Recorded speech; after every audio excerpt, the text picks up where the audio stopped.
Hello, c'est HR, votre chroniqueur. Alors, hier soir, j'ai pu voir au cinéma le film Alienoid 2, alias Alienoid, l'affrontement. J'avais particulièrement apprécié le premier opus de ce diptyque. Ce deuxième volet est selon moi supérieur. Naturellement, je vais vous dire pourquoi. Mais avant cela, n'oubliez pas, si vous n'êtes pas abonné, pensez à le faire. Pensez à la petite cloche pour les notifs. Let's go!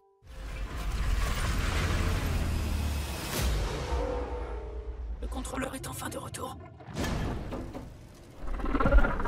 Qu'est-ce qu'on va faire maintenant? On va détruire ce monstre, ensemble.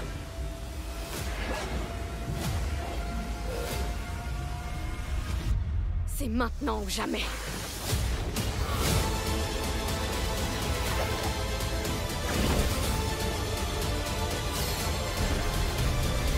On doit empêcher la fin du monde. C'est notre dernière chance. Alors avant toute chose, je tiens à vous préciser que ce film Alienoid permet enfin d'avoir de l'innovation avec le thème du multivers. Ces derniers temps, avec les Marvel et les DC Comics, les multivers sont largement exploités, mais toujours de la même manière.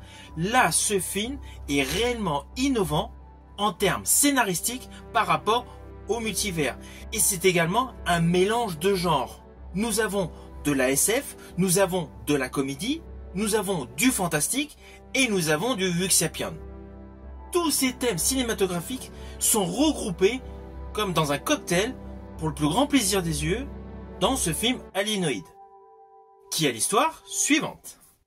Ah oui, petit rappel quand même par rapport au premier film, avant de vous détailler l'histoire de ce film. Dans le précédent film, on avait vu un gardien venu du futur qui avait pour mission de protéger la Terre d'une menace extraterrestre. Car justement, des aliens d'un autre monde envoient leurs prisonniers sur Terre, plus précisément dans les corps humains, afin de préparer une invasion. Alors naturellement, comme d'habitude, je vais vous le faire de manière très succincte. Sachez que ce film se déroule sur deux temporalités distinctes. La première étant le XIVe siècle et la seconde le présent. Une grosse partie de ce film se déroule donc au XIVe siècle, car à la suite du premier opus sorti en 2022, Alienoid, les protecteurs du futur, oui, comme je vous l'ai dit en préambule, ce film, Alienoid, l'affrontement, est en fait le deuxième opus du diptyque. Il fait suite au film Alienoid, les protecteurs, sorti en 2022. D'ailleurs, j'avais effectué une vidéo sur le premier film. Mais je vous rassure tout de suite, si malheureusement vous n'avez pas eu l'occasion de découvrir le premier opus, au début de ce film, il y a un résumé. Et le résumé est assez long.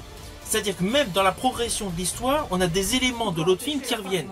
Ce qui fait que si vous n'avez pas vu le premier film, vous allez suivre aisément l'histoire. Mais naturellement, pour apprécier au mieux ce deuxième film, je vous invite à découvrir le premier film. Alors dans ce film, on a une très grosse partie au XIVe siècle. On retrouve donc le couple de sorciers, on retrouve la jeune fille, on retrouve le jeune homme, avec beaucoup de personnages, notamment jambe gauche et jambe droite. Alors, ne vous inquiétez pas, vous me connaissez, je ne vais pas du tout vous spoiler. Mais voilà, on est vraiment dans la continuité scénaristique du premier film. Il y a beaucoup de personnages qui gravitent autour des protagonistes principaux. Et je rajouterai que dans cet opus, les lignes scénaristiques de chaque acteur et actrice sont mieux travaillées. Les effets visuels sont comme le premier opus, excellents. Même si voilà, le passage de la main dans le miroir, comme dans le premier opus, voilà, ce petit effet, ça se voit, il est trop digitalisé. Et là, je viens de le voir sur grand écran, honnêtement, ça passe. À cela s'ajoute naturellement de nouveaux effets spéciaux. Des effets spéciaux qui sont de bonne qualité. Là, tout ce qui est VFX CGI est parfaitement maîtrisé. Et je rajouterai que beaucoup d'éléments du premier film se retrouvent dans le second film, du fait que le film se déroule sur deux timelines différentes. Ainsi, nous redécouvrons des scènes du premier film, mais vues d'un autre angle avec de nouveaux personnages.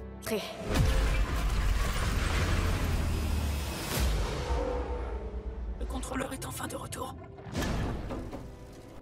Alors toujours concernant l'histoire, dans ce film, il y a beaucoup plus d'émotions que dans le premier film. Alors oui, il y a des petites notes d'humour. Je pense notamment à une scène où il y a la sorcière qui utilise la ceinture de sécurité d'une voiture. Voilà, il y a des petites touches d'humour, mais beaucoup moins d'humour que le premier opus. Là, on est beaucoup plus dans le sérieux et dans l'émotion. On doit empêcher la fin du monde.